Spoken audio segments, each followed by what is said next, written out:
ఎక్కడ చూసినా చిల్లర మాటలు తప్ప ఒక్కటంటే ఒక్కటన్నా నిర్మాణాత్మకమైన కార్యక్రమం ఉందా? ఒక్కటన్నా ఏదైనా గొప్ప స్కీమ్ మొదలుపెట్టినరా?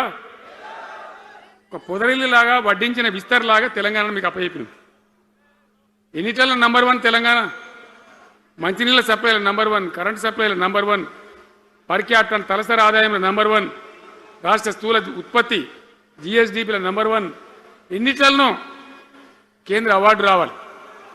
అంత బాగా చేసిన తెలంగాణ 2.5 ఏళ్లలో ఇలా ఎవ్వని మాట్లాడించిన రైతులను మాట్లాడితే గొడవ వైడుతున్నారు.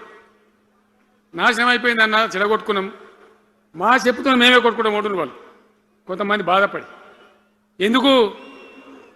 ఎంత మంచిగా కడుపుల చల్లగదల కూడా రైతులకు ఎట్లుండే, ఎంత బాగుండే. కరెంటుకు బాధ ఉండేనా?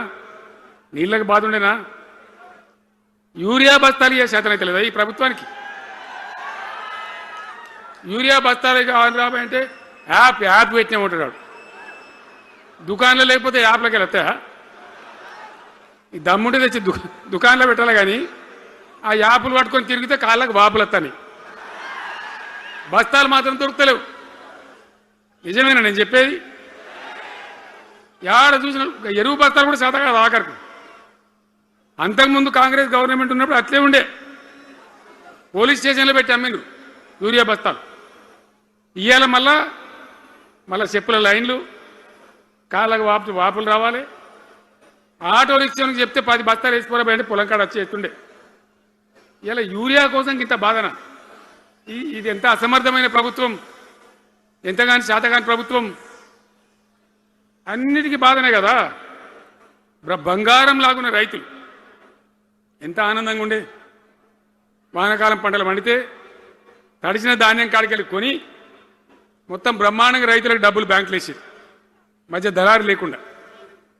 మా గంగుల కమలాకర్ వేసేది, చేయి మీద కూర్చున్నాడు సివిల్ సప్లైస్ మినిస్టర్గా, కొట్లాడి తీసుకుపోయి వేసేది.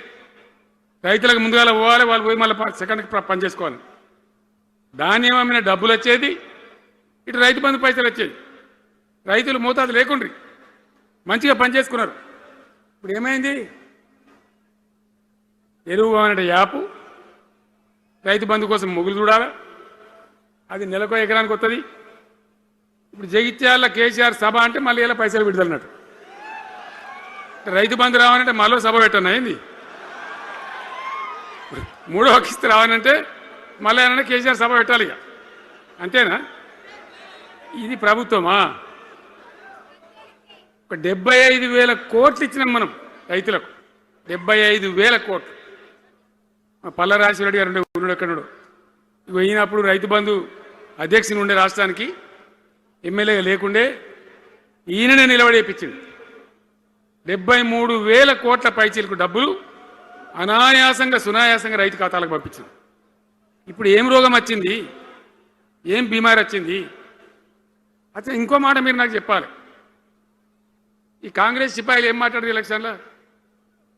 కేసీఆర్ అంటాడు చక్కగా చేస్తలేడా, నేను చాలా సిపాయిలము, చాలా అనుభవం ఉన్న పార్టీ మాది, బ్రహ్మాండంగా చేస్తాం, మీకు 6 సందమామలు 7 సూర్యులు పెడతామన్నారు అన్నారు కదా, ఆయన నరికిండ్రు కదా.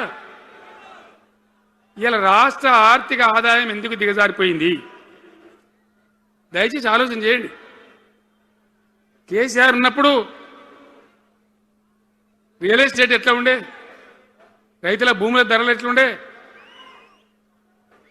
హైవే పక్కకుంటే 2 కోట్లు 3 కోట్లు, డాంబర్ రోడ్ పక్కకుంటే ₹1,00,00,000 ధీమా ఉండే రైతులకు. ఇంకా అమ్మాయి ఇందులో పెళ్లి అంటే పావడంత అమ్మి చేత పోవా, వాళ్ళ దగ్గర అమ్మి చేత బిల్డింగ్ కట్టుకుంటా. ఈరోజు అమ్మేటోడు ఉన్నాడు కానీ కొనేటోడు లేడు. నిజమేనా ఈ మాట? నిజమా కాదా? ఏమైంది మరి? ఏం రోగం వచ్చింది?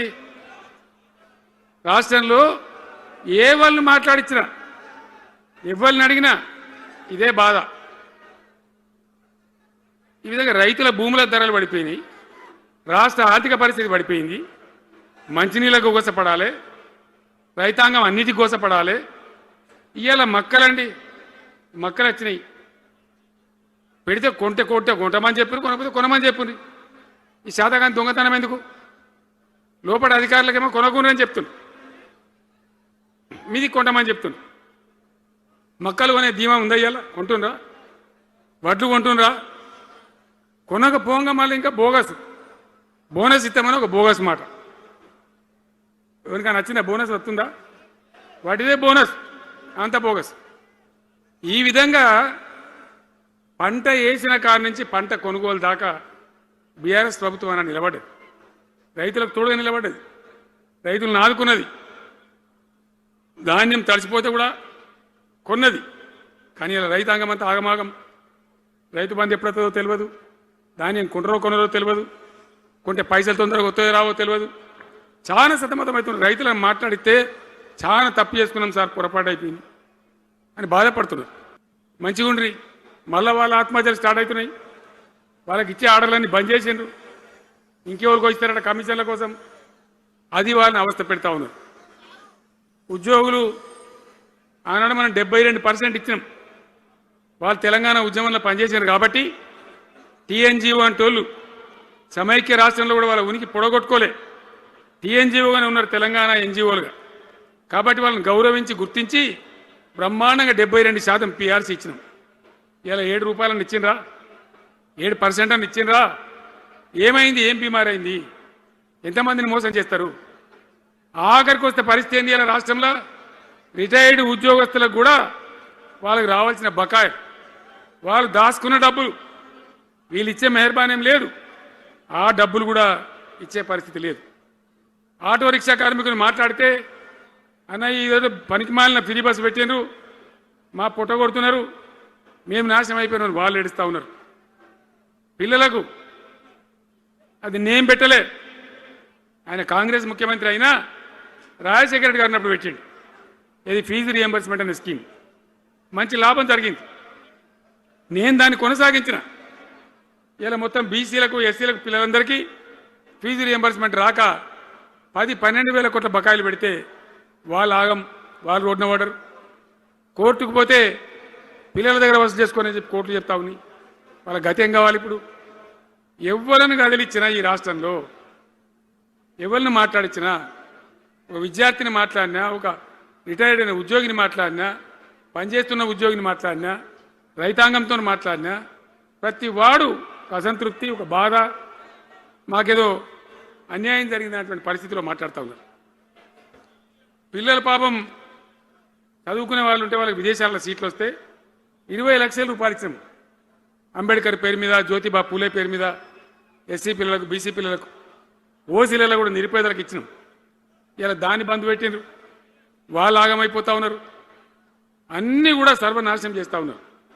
అన్ని స్కామ్లు, కుంభకోణాలు, భూ కబ్జాలు. పొద్దున్న లేస్తే పేపర్ తిప్పితే బాధ కలిగేటువంటి పరిస్థితులు. సో ఈ రకంగా సింగరేణి, అద్భుతంగా ఉన్న సింగరేణి నాశనం చేసి ఇలా బొగ్గులకు స్కామ్, సివిల్ సప్లైస్ల స్కామ్, మొత్తం అని కూడా స్కామ్లు, దోపిడీ తప్ప ప్రజలకు పనిచేసే పరిస్థితి లేదు. మరి ఏం జరగాల? కాంగ్రెస్ వాళ్ళు చెప్పిన మాటలు వింటే ఈ మాటలు కోటలు దాటినట్టు ఇష్టం ఉన్నట్టు చెప్పారు. చివరికి ఏందిరా ఇప్పుడు 2.5 ఏళ్ళు గడిచిపోయింది. మరి ఏంది కథ? కాకికి పెడదామంటే కంకెడి లేవు, పిట్టకి పెడదామంటే పిడికెడి లేవు. వటియే ముచ్చట్లు, వటియే మాటలు తప్ప ఎక్కడ ఏం జరిగింది లేదు. ఏ డిపార్ట్మెంట్లో కానీ, ఏ రంగంలో కానీ, ఒక ఇరిగేషన్లనా, ఒక కరెంట్లనా, ఇంకో దానినా, ఒక అర్బన్ డెవలప్మెంటా, రూరల్ డెవలప్మెంటా ఏమైనా జరిగిందా? ఆనాడు మన పల్లెలు బాగు చేసుకోవాలని చెప్పి దేశంలోనే ఎక్కడ లేని విధంగా పల్లె ప్రగతి కార్యక్రమాలు చేసినాం. ప్రతి ఊరికి అన్నేళ్ళ తెలుగుదేశం కాంగ్రెస్ గవర్నమెంట్లు ఉంటే చచ్చిపోతే ఏడగాలేసుకోవడం జాగా కూడా చూపించలే.